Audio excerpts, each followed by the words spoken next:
So yun, good morning mga ka-empo, bad morning sa akin.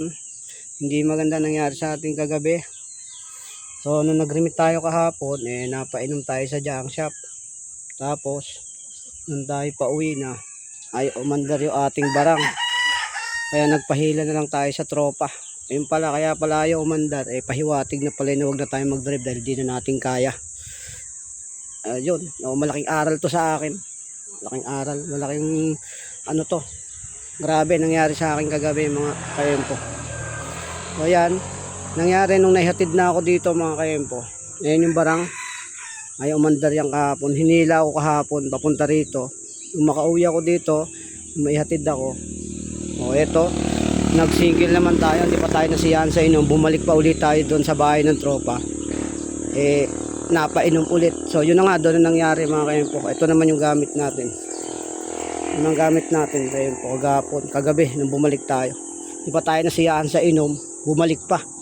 So yun, doon na nangyari ang hindi inaasahan. Nung pauwi na ako mga ka-empo, yun. Hindi ko alam kung saan ako nagsemplang, kung sa Tulay ba o sa Palusong. Hindi ko alam, dito lang yun sa Magallanes. Hindi ko alam kung saan ako nagsemplang at paano. Yun nangyari. Hindi ko na namalayan kung paano. Tapos puro bangas, ito inabot natin. Yan, ito pa yung ka-empo, yan. Ayan yan, tas meron pa sa mga braso yan.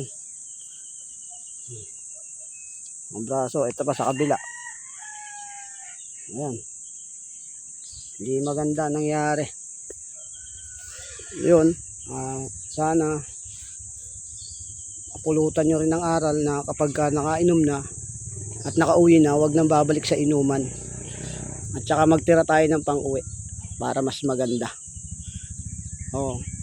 Yun lang, salamat. Tsaka nga pala, salamat doon sa naghatid sa atin na patrol ng barangay dito sa amin. Maraming salamat sa inyo. Maghatid sa ospital at pauwi rito. Thank you, thank you. So yun lang, maraming salamat mga ka-empo. Ingat, ingat. Malaking aral na to sa atin.